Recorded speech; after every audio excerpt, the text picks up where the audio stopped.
So we'll start our next session on novel strabismus surgeries, and at the outset I would just apologize that Dr. Jaspreet and Dr. Shetty could not make it. Dr. Jaspreet has undergone surgery, so he is not able to make it. I would like to call upon my co-instructors, Dr. Anand Kumar, Dr. Rohit Saxena and Dr. Sandra, to take their places on the stage so that they can use the mic. And where is Sandra?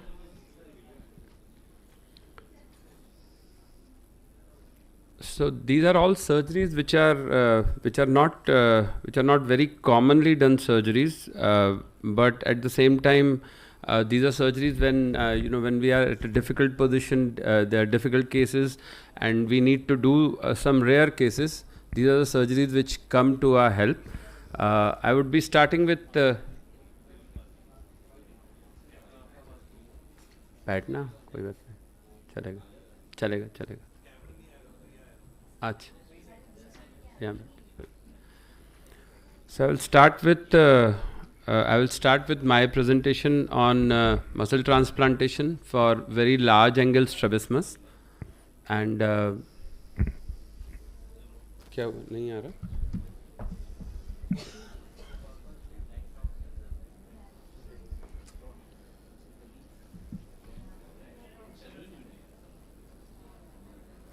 So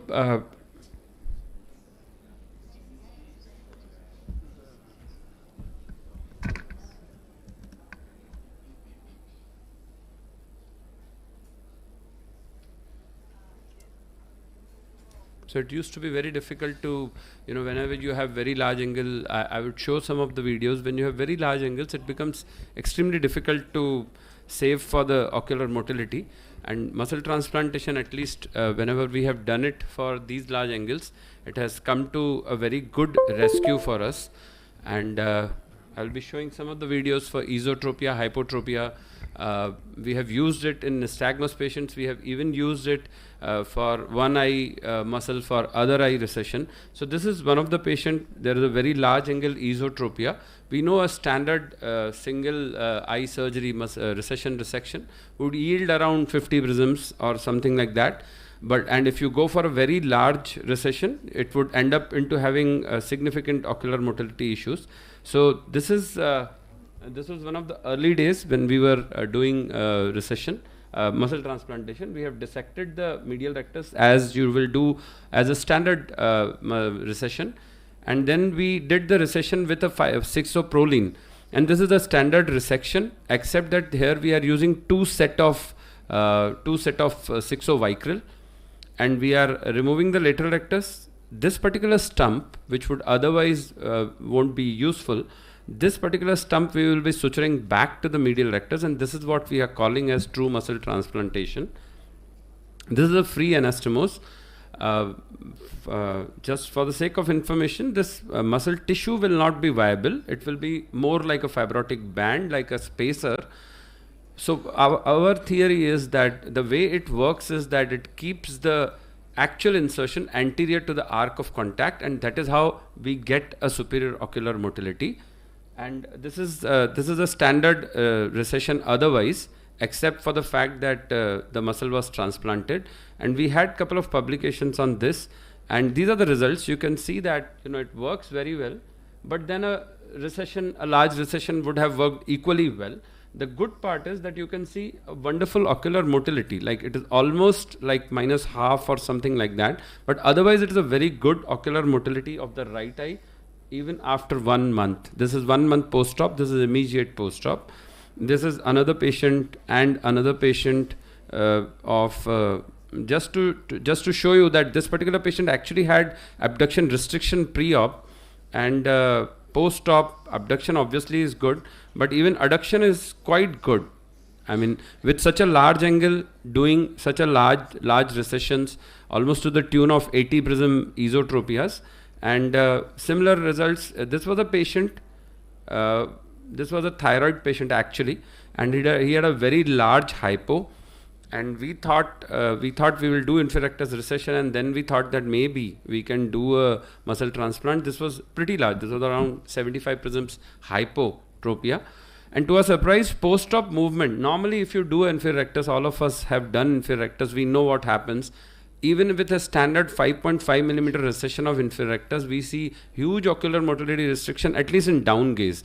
I will show you, this is the primary position. Post-op we had, yeah, I would show you the up gaze, this down. Pretty good ocular motility is there compared to the right eye. If you, I mean, we will be going with the right eye only, not with a standard normal patient, but he has pretty good ocular motility compared to what we would see otherwise in a large inferior rectus recession. So this was pretty large. This was like 5 millimeter of inferior rectus recession. On the top of it, another band of superior rectus, which was around 5 millimeter that we did. So the results are very good. This is another patient. Now we have a pretty large series for esotropia, and there's a very good series by Dr. Sandra on exotropia. And there have been a lot of reports from Dr. Ramesh, Dr. Jaspreet, Sableen. Most of us have now done muscle transplantation. It works very well. The important part is that the restriction of ocular motility is not that big. This was what we hypothesized and published in IGO, that the actual insertion remains anterior to the arc of contact, and that maybe gives the good results that we see with muscle transplantation. So we feel that it is simple because it is very similar to what we would be otherwise doing for esotropia or exotropia. Some underaction in primary position of the muscle is definitely seen, but it can be combined with other procedures. We operated a patient who was already operated for strabismus and had a face turn for actual nystagmus, and we took lateral rectus of one eye and put it on the medial rectus of other eye. So we feel that it is a safe and alternate option for very large angle strabismus, especially when we want to do a uniocular surgery. And the surgical results are stable. We have followed these patients for very long, and they are quite stable. So we would recommend this particular surgery if we have to do a uniocular surgery. So thank you so much, and I would like to call upon our second speaker, that is Dr. Rohit Saxena, on Nishida's procedure, both classical and adjustable. Yeah, sir. I thought Anand was going first. Okay. कर लो तो better है. हाँ, सही बात है. That's right. So Dr. Anand would be speaking on. हाँ, वहाँ कर लो. Adjustable and semi-adjustable strabismus surgery. मैं भी यहाँ कर लूँ.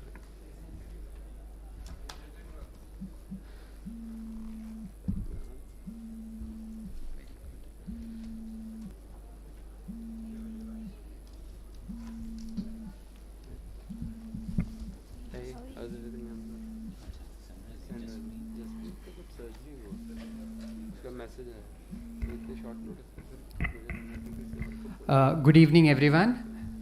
Thank you, Dr. Jitendra, for including me in this interesting and very interactive instruction course.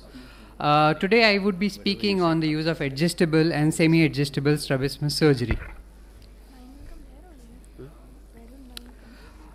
In spite of accurate measurement and precise normograms, results of strabismus surgery can be very unpredictable.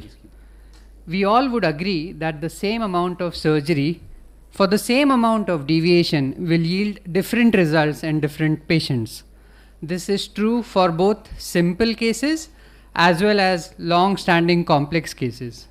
It is because of this reason that the use of adjustable sutures offers a potential advantage over conventional non-adjustable strabismus surgery. So the basic principle in use of adjustable suture is that we secure the extraocular muscle using a temporary or a sliding knot, and after the patient has recovered from anesthesia, the eye alignment is checked and the length of this suture is then shortened or lengthened based on the post-operative alignment. The potential advantage of this technique is that it would improve the rate of successful alignment, at least in the short term, and possibly reduce the need for resurgeries. Some authors are very strong proponents of adjustable sutures, and they would like to use it in every patient who cooperates for that. However, there are certain specific indications in which this has a very major role, and these indications would include restrictive strabismus, strabismus due to trauma, resurgeries, slipped, lost or disinserted muscle, concomitant and paralytic strabismus, combined deviations, and any long-standing complex strabismus. Adequate patient counseling and careful patient selection is very important before embarking on this technique. In-office method to assess the cooperation of the patient could be a lid opening test, wherein we gently try to open the patient's eyelid with our fingers. Another test could be a Q-tip test, wherein we anesthetize the conjunctiva and try to touch the conjunctiva with a cotton bud. If the patient is allowing these maneuvers, possibly he would also cooperate for your adjustment procedure. That's good. The surgery could be done with either a limbal approach or a phonics approach. The limbal approach offers broad exposure. However, it requires pre-placed conjunctival closure suture. The phonics approach is hidden beneath the eyelid and hence offers better comfort and cosmesis. However, the exposure of the surgical field is limited. There are two basic approaches to muscle reattachment. The first of them is the bow tie technique. In the bow tie technique, after the scleral passes have been made, the pole suture is pulled so that the muscle comes and abuts against the original insertion site. The pole sutures are then tied together. The length of this suture is facilitated by the assistant holding a caliper within the loop formed by the pole suture, and then the surgeon takes the knots over this.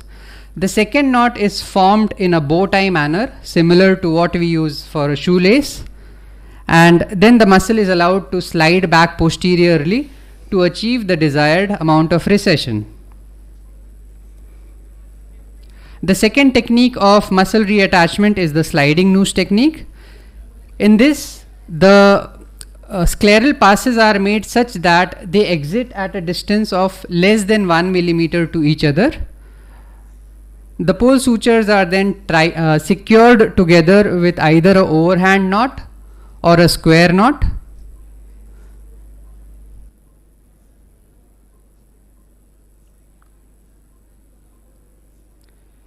Now, with the assistant holding the pole sutures, another piece of the same vicryl suture is used to form a noose around the pole suture. A couple of square knots are taken so as to form the noose. And just like the pole suture, the end of the noose suture is also tied together so as to form a bucket handle for easy manipulation of the noose.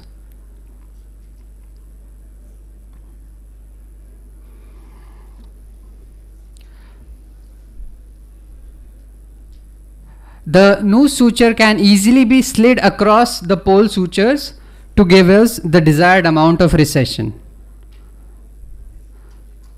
Once the noose suture is at your desired place, we let the muscle slide back posteriorly.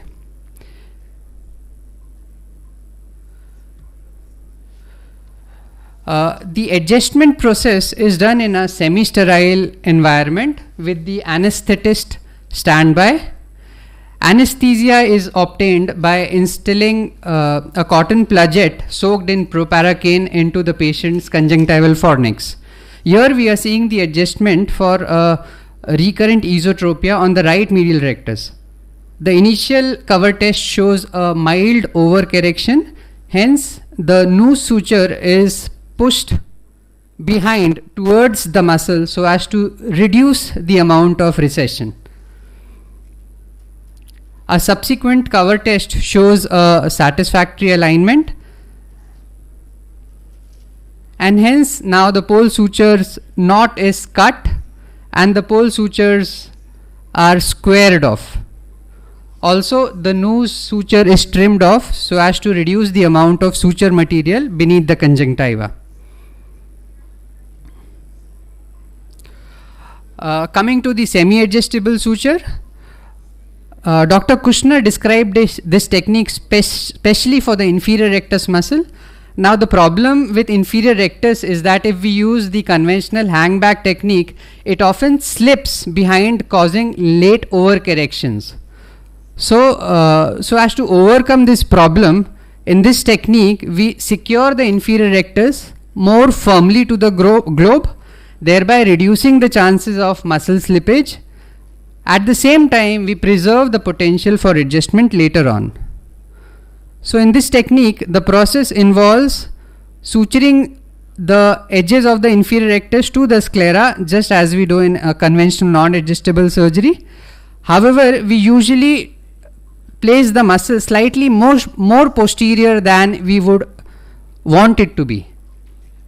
The central portion of the inferior rectus belly is then placed on a adjustable suture using either a bow tie or a sliding noose technique.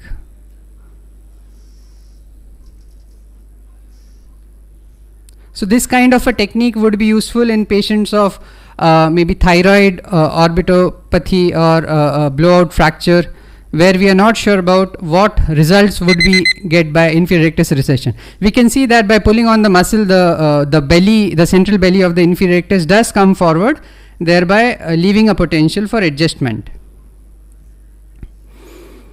One of the limitation is that because the edges have already been secured to the sclera, we cannot push the muscle behind. So by targeting an initial overcorrection, this downside can be limited. When do we do adjustment? Most surgeons prefer to do it after 24 hours of the primary surgery. However, the timing of the adjustment doesn't have much impact on the overall success rate. More recently, the concept of delayed suture adjustment has come up, wherein the binocular interaction and fusion does come into play, and thereby possibly reducing the need for adjustment. So although theoretically the advantages of adjustable suture technique seems to be a lot, there are very few studies which provide compelling statistical support. In fact, there is no prospective randomized controlled trial comparing adjustable versus non-adjustable suture. A review in 2005 found that most of these studies were non-randomized, very few in number and retrospective, and because of the heterogeneity in design, they could not be compared to each other. Nevertheless, I feel because of the advantages of adjustable suture, they do play a very important role, and they should form an important and essential part of our armamentarium. Thank you. Thank you, Dr. Anand. We'll move on to the next talk. I thank Dr. Rohit for consenting to take the talk of Dr. Jaspreet, which is on lateral rectus transposition to medial rectus for third nerve palsy. So, Dr. Rohit. Thank you, Dr. Jaspreet. Thank you, Dr.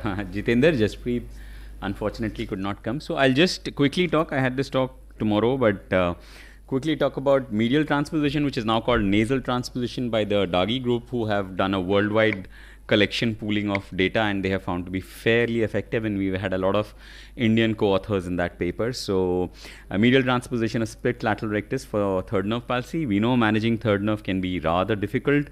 Lateral rectus transposition to the medial rectus side or medially initially was described way back in 1989, but nobody really took it very seriously. Taylor and Kaufman were the early pioneers, but really for almost 20 plus years nobody really thought about it. It was in 2013 that Gokigit actually revisited it. Jaspreet had this paper, had this small paper in JAPOS also, where he actually said that it's not such a, I mean, it does result in undercorrections, and that's what was our starting point. So can I have a pointer if possible, please? Excuse me. Pointer, if you can. So this is the original, this is the Gokigit's diagram that you can see. So this is the lateral rectus here. This is the superior view. You can see the split. I'm just showing it here so that when we see the video, you'll have an idea. This is the split superior part. This is the inferior view. You can see the split inferior part. They placed it close to the medial rectus, which is this.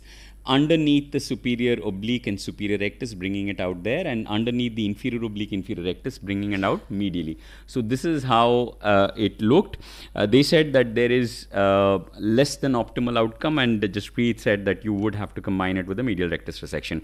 So especially if you have vertical issues, you may have a problem in doing a medial rectus resection also, because you may eventually require a vertical surgery. So this was the alteration or modification that we did. We put this posterior fixation suture I'm sorry, to this transposed part. And the key thing we wanted to show was that your dissection should be at least 20 millimeters, so that it splits out far behind the globe, does not wrap around the globe and cause pressure. So these are some of our results. You can see significantly good correction. Of course, motility is not restored. Another patient, I'll show you the video. FDT is must. The FDT should be free. A tight FDT, the muscle will not wrap around. I use fornix incisions because it helps us to do as far posterior dissection as possible. So this is an inferotemporal fornix incision. Go right up to the sclera.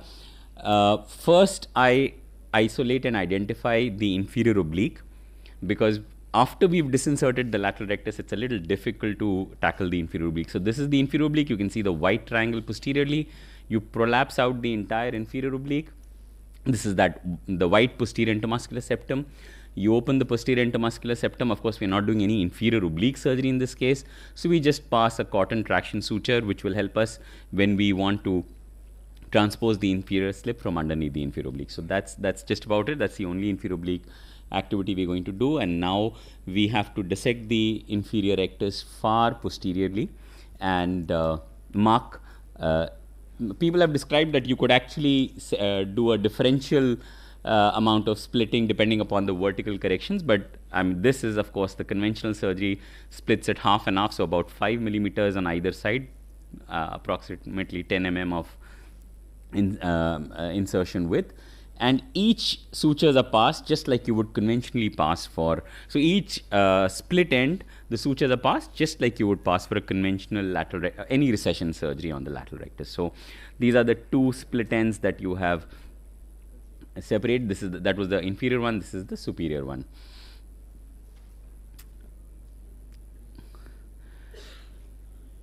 So, and these have been disinserted, and two have to be separately kept so that you don't kind of rotate them or kind of do the wrong side. This is now bringing it underneath the inferior oblique. So bringing it from underneath the oblique muscles ensures that you are able to mobilize it nasally. Now this is the superior temporal incision to get the superior oblique. So this is the superior oblique you are seeing. These are the anterior fibers. I now fairly frequently do a posterior tenectomy of the superior oblique along with the split, because it helps in two ways. It comfortably helps us to mobilize the superior split end, and also of course because SO is active, it causes active abduction and downgaze, causing deviation or divergence in downgaze, so it helps in a posterior tenectomy. Now we brought it from underneath the oblique muscles. We are now approaching the nasal side or the medial side. So you can now bring it from underneath the inferior rectus here, the inferior sutures bringing out medially. Again, another fornix incision in the superior nasal segment, bringing out from underneath the superior rectus. So now you have these both split ends coming out onto the medial side. You have to dissect it extensively each time when you are bringing it medially, so that you are able to. This is an adjustable transposition video. Actually, I'm showing this was, I'll just show on to the photographs on that. We did a cross fixation to make it an adjustable procedure. So this is an adjustable procedure where we're passing the inferior sutures superiorly, and you can see the diagram here over here. This is how we're cross suturing instead of doing a posterior fixation suture like this.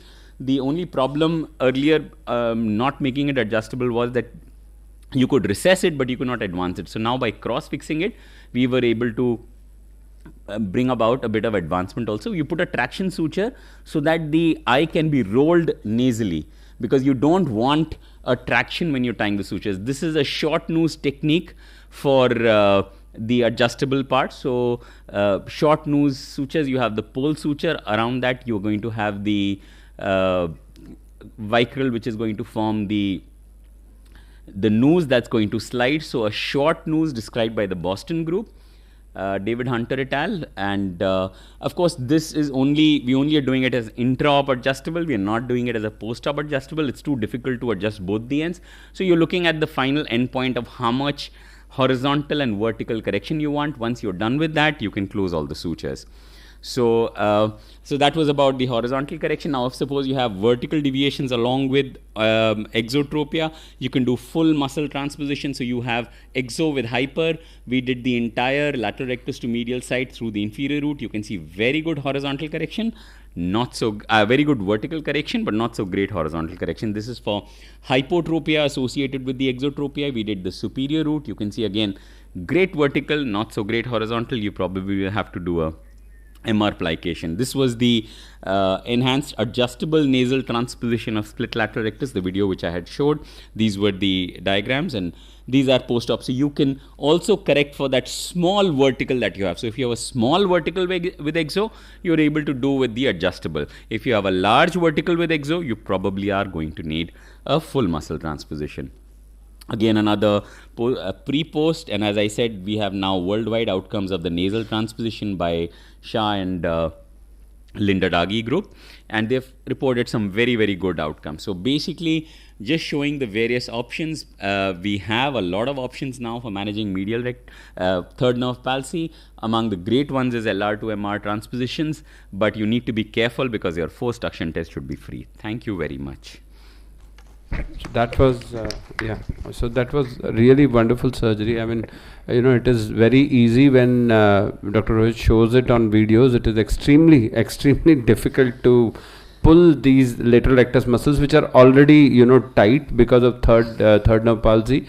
It is already, I mean, the adduction is not there, and lateral rectus is very, very tight, and it is very difficult to pull it over superior rectus, under the superior rectus, cutting the superior oblique. But wonderful surgery and wonderful results that they have got. I would now like to call upon Dr. Sandra. She's from she's from Arvind Hospital, Coimbatore, and I would like to call upon her to share her presentation on superior rectus transposition for esotropia Duane's retraction syndrome. Dr. Sandra. Thank you very much, Dr. Jethani, for your kind invitation for me to be a part of this instruction course today evening. And my talk is on superior rectus transposition for ESO-Duane's type 1. So no IC on complex strabismus can be complete without a word on Duane's.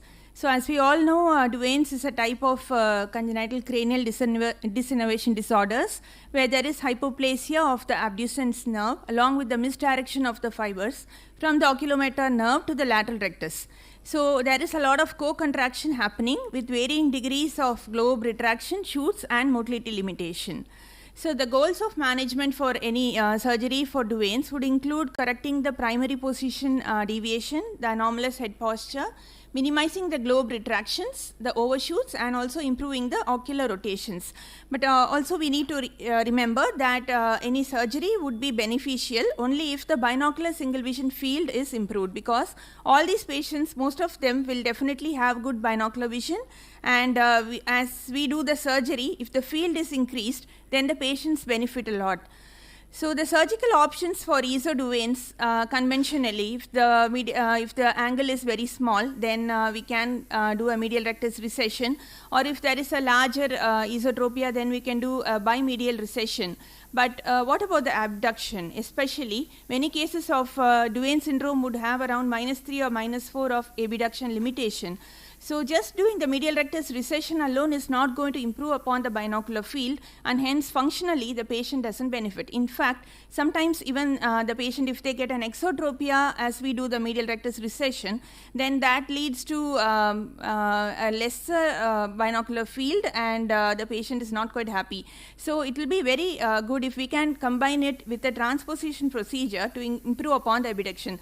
So the types of transposition procedures which can be performed, including include the vertical rectus transposition, half tendon, the superior rectus transposition, or sometimes even inferior rectus transposition has been described.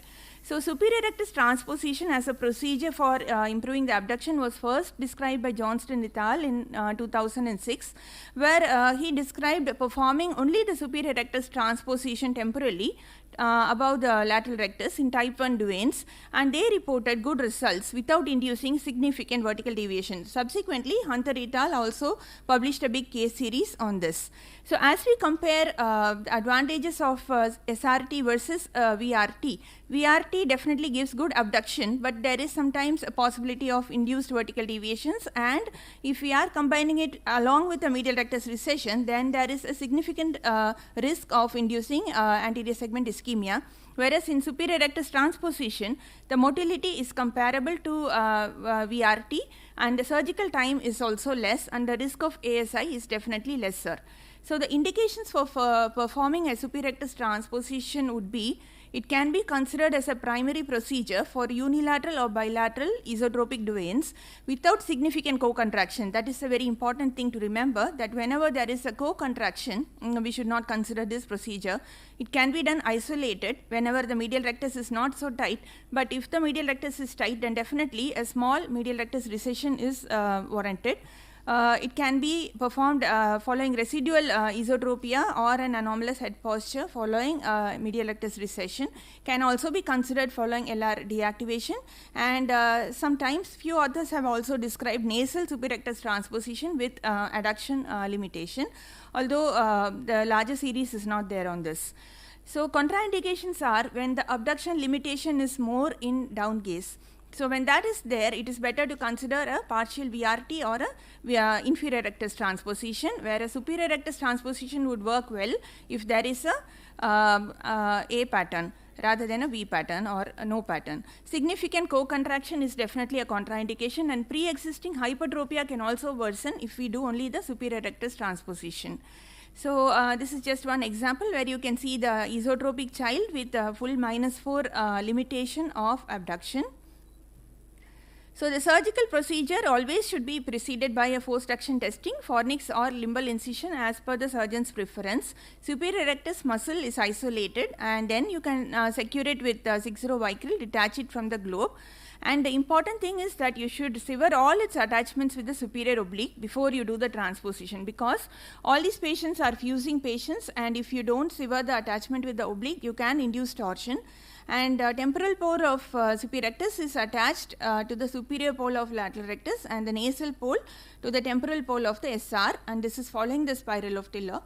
And whenever we need to improve the abduction, it is a good idea to add an augmentation suture between the superior rectus and the lateral rectus around 8 to 12 millimeters behind the insertion of both the muscles, and then you pull both the muscles as a loop, either with or without a scleral pass. So the techniques of augmentation include adding a posterior fixation suture, suture myopexy where there is no scleral pass. Multiple augmentation sutures has recently been published by Dr. Linda Dagi, resection of superior rectus before transposition, and always you can combine with the medial rectus recession whenever the medial rectus muscle is tight. So this is a surgery of superior rectus transposition. In this particular patient, I am combining it with the medial rectus recession. So when medial rectus is tight, it definitely has to be recessed, though the amount of recession can be very less when you do the transposition. It is better not to do a larger recession, but around even 3 to 4 millimeters would suffice. So the sutures are taken a little away from the insertion, because in tight muscle, otherwise there is a huge chance of slippage, and we will not be able to cut the muscle if the muscle is very tight, if we take the bites too close to the insertion. And here you can see the medial rectus recession of around 4 millimeters has been done. Whenever I operate in Duane's, I usually prefer a limbal incision or a enlarged fornix incision, because in tight muscles the good exposure is always easier, though it also depends upon the surgeon's preference. So following this, a temporal peritomy is done, and Initially, I am hooking the lateral rectus muscle here and marking the point of augmentation suture around 10 mm behind the insertion of the lateral rectus. So now you can see the superior rectus muscle is being hooked, and care is taken to sever all the attachments of the superior rectus with the superior oblique. I think in this step we have to take our time. Whenever we transpose muscles, it is always better to cut all the intermuscular septa and all attachments so that we don't induce any torsion. So you can see the superior oblique muscle underneath. There is a superior rectus, and it is free from all attachments. Following which, taking the bites near the insertion of the superior rectus, and definitely the time of surgery is much less as compared to a partial vertical rectus transposition. In the primary position, this does not induce much of vertical deviation, though in elevation I have noted a little bit of elevation restriction following this procedure, though the patient has not complained of such a thing.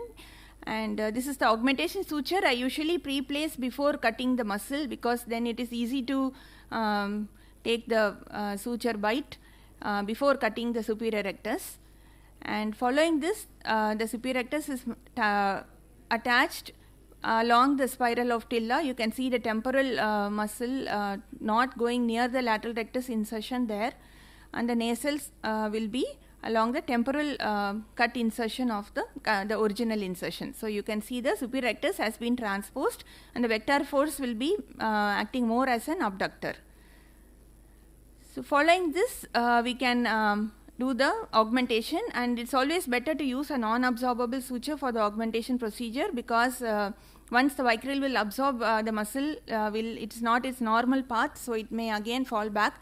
So whenever we transpose muscles which is not along their original path, it is better to add a non-absorbable suture for the augmentation. So there you can see the augmentation suture which is around 8 millimeters behind the insertion. So here you can see the post-operative result. The abduction improves by at least 1 or 2, like a -4 would become up to a -2. So there is no primary position deviation here, there is no anomalous head posture, and you can see that improvement in the abduction also. So there are certain modifications. I'll just take a minute more. Resecting you the can superior take your rectus, time. You can take your time. We have one talk is less, so we have enough time. Right. So the Brooks modification of this procedure is resecting superior rectus before transposition, and they have recommended resecting the superior rectus by 2 millimeters if for less than 15 PD, 3 if it's between 20 to 30, and 3.5 to 4 will give more than 35 PD effect. So to induce the risk of vertical deviations, in 2018 there was a publication by Dr. Velez who has described the adjustable posterior fixation myopexy suture, where the border of the superior rectus, which we showed placed adjacent to the lateral rectus, is placed on an adjustable suture, and again the myopexy is also on an adjustable suture. So any overcorrection can be managed by releasing the myopexy first, and further if needed you can adjust the superior rectus suture also till the deviation is corrected. So another good idea is to measure the intraoperative torsion monitoring by you can mark the 6 and 12 o'clock positions with a marker prior to the transposition procedure, and then you just note it at the end of the procedure, so whether you have induced any torsion or not. You can extend the marking onto the drape also so that you don't get confused. And there is another technique described by Dr. Dagi in 2020 where they used the marker to denote that 6 and 12 o'clock axis and extend the markings onto the skin and drapes, and they put multiple augmentation myopexy sutures at 4, 6, 8 and 10 millimeters from the insertion, and you measure the induced torsion with each suture, and then if that is significant, then the suture responsible for that is immediately released. So this is a technique of graded adjustable augmentation in SRT. So these are the outcomes described by various authors, where you can see right from 2012 onwards till current, where the esotropia has definitely decreased post-operatively. The anomalous head posture reduction is significant. The good part is the improvement in the abduction, the adduction deficit is very less because we do less of medial rectus muscle surgery when we combine it with the SRT, and the complications also in very few patients they have induced vertical deviations. But probably with the newer techniques of the adjustable procedures, we can reduce this incidence. So induced vertical deviations can be definitely prevented by meticulous dissection, proper positioning, anchoring to the sclera, and adjustable sutures, and induced encyclotorsion again by you can remove the posterior fixation suture or the graded augmentation sutures if induced, but may need a surgical revision in very severe or symptomatic cases. Consecutive XT can be reduced or avoided if the medial rectus recession done is less and according to the forced action. An adduction limitation, again you perform less of the medial rectus recession. Hypertropia in attempted abduction, again you have to look for this preoperatively and consider IRT instead of SRT if present. So for patients with severe abduction limitation, superior rectus transposition is definitely preferable to isolated medial rectus transposition, and the improvement in abduction is was noted in most of the patients. Smaller dose of the medial rectus recession decreases the risk of abduction deficiency, and it can correct up to 45 PD of esotropia, and whenever there is an A pattern, it is better to consider a SRT. And you can do a small undercorrection, don't aim for overcorrection because it has a long-term drift, and long-term safety of the nasal superior rectus transposition is yet to be determined. And inferior rectus transposition has also been done by few authors, especially when there is a V pattern, and sometimes it has been attempted to consider the correct the residual esotropia following SRT also. So to conclude, in patients treated with SRT with medial rectus recession, there has been a marked reduced esotropia and primary position with an added improvement in abduction and improvement in the head posture. So it can be done for patients with profound abduction limitation, and it's especially helpful with a tight MR because it can be combined with the medial rectus recession without the increased risk of anterior segment ischemia.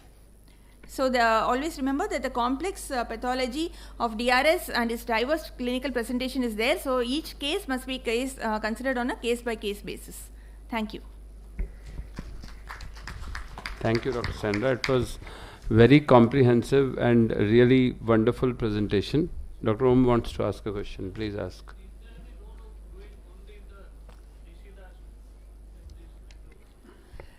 Yes, but in my hands, I have not noted a big improvement in abduction following Nishida. I usually reserve Nishida for older patients with lateral rectus palsy in whom I am afraid of doing a Hammersheim procedure.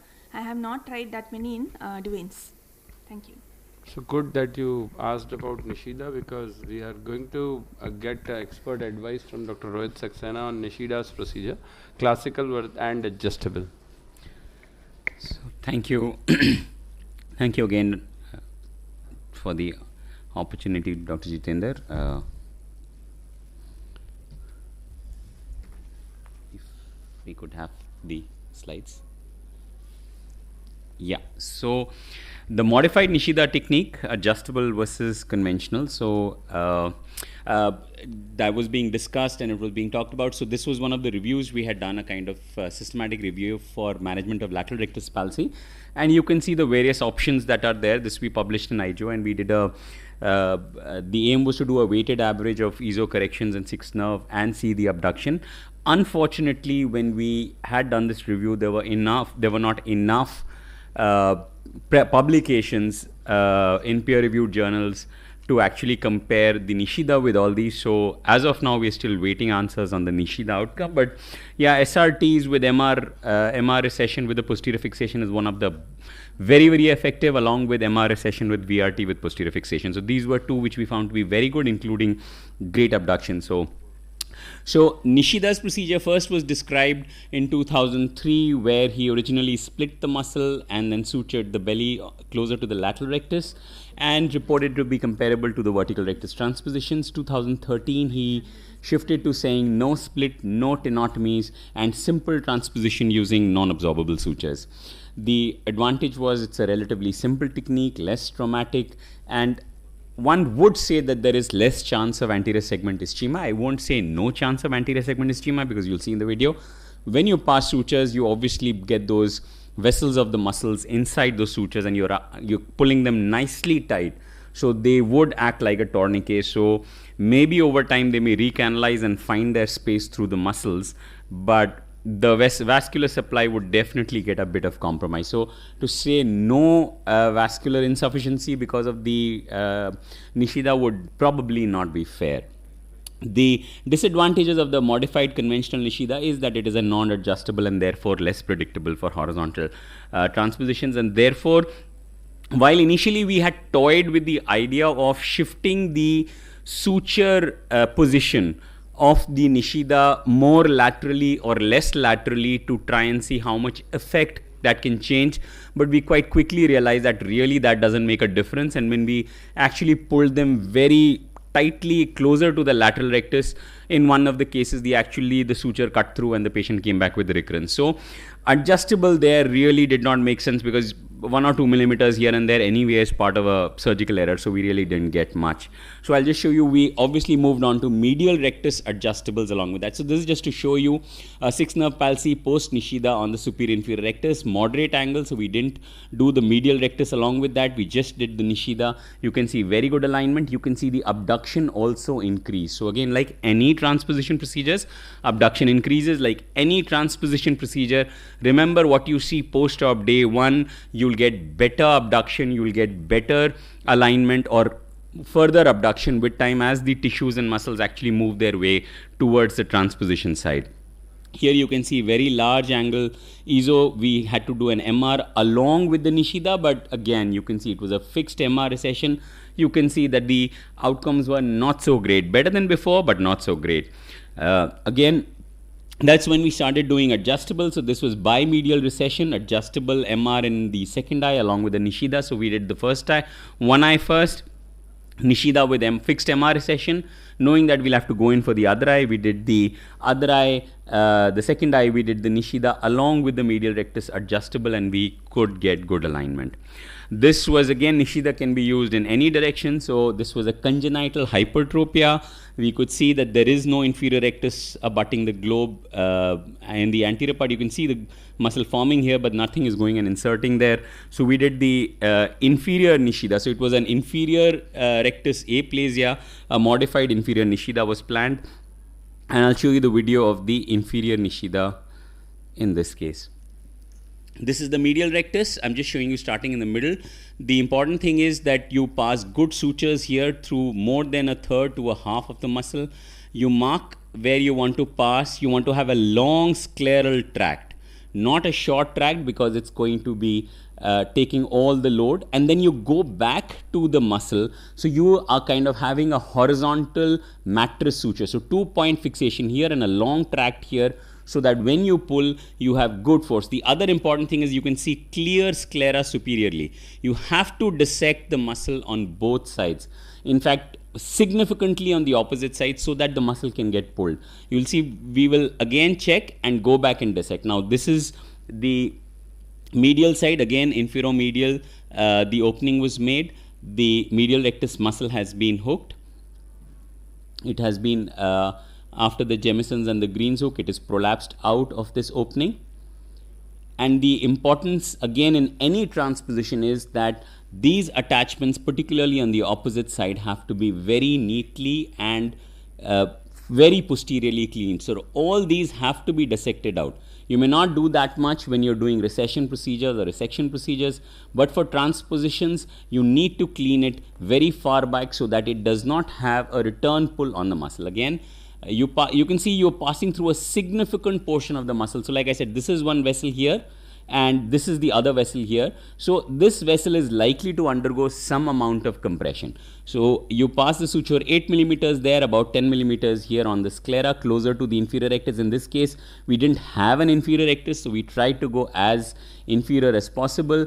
You can see that again a long scleral tract of the non-absorbable suture. We go back and return to pass the sutures through the muscle again. And then sometimes I also use a lens hook to push the muscle inferiorly so that there is no pull when I'm tying the sutures. So you have the muscle nicely close to where you're tying the knot. These are non-absorbable sutures, so prone to a little bit of slip, but when you're tying it, you pull them. And like you can see, these are attachments, you have to cut them. Otherwise, they are preventing the overtime slip of the muscle in the direction of transposition to get better and better outcomes. So this you can see we've cleaned all the tissues here, and so this was the improvement you can see. So this was the preoperative hypertropia, this is the post-operative alignment in primary gaze, and you can see very good depression. So transposition gives good amount of movement in that direction. Like I said, we moved to medial rectus adjustables so that we can get good corrections and a graded correction to what we want. So advantages, of course, more predictable outcomes, less requirement of resurgery, better post-op alignment. Of course, in cooperatives and adults only, in children it can be difficult. So this is this was the study we had done. You can see the results. So this is the non-adjustable group. You can see the residual deviations that are there here, and here you can see the in the adjustable MR recession along with Nishida, you can see the very small blue towers here. So you can see very good correction, predictable corrections in the adjustable, where here you can see some are little under, some are definitely significantly over. So that's the problem. In the non-adjustable, we've had 6 ortho, 2 residuals and 3 consecutives. In the adjustable, after adjustment, of course, where we had to advance in 5 and no adjustment in 4 and recession in 1, all 10 were essentially in the early post-op period ortho. So the take-home message is the modified Nishida procedure is an effective surgical procedure. As we are getting more and more reports, hopefully we'll be able to compare this surgery with the other transpositions and get an idea where the Nishida lies in our armamentarium of transposition surgeries. Adjustable with Nishida provides effective correction, more consistent outcomes, and more closer to ortho, which we want. And itself, the Nishida provides about 20 to 30 prisms of correction. Combined with an MR recession, the mean correction was between 55 to 60 prism diopters, which is a very good correction. So an MR recession, in fact, I almost always want to do an antagonistic weakening in a paralytic strabismus. Even if the FDT is not tight, I would personally say an antagonistic weakening always helps, and this is true for any paralytic strabismus. For SO palsies, we are tackling the most common and the preferred surgery is IO weakening. So why do we kind of shy away from doing a medial rectus recession? So, but both variations provided significant improvement in alignment, and of course, we didn't see anterior segment ischemia in any of our patients, but it is a possibility if you are operating on more than 2 muscles. Thank you very much for the opportunity. Thank you so much, sir. So I think this is the last session of the day. So if if there's no question, we can just wind up the session and call it a day. So thank you so much. Yeah, please.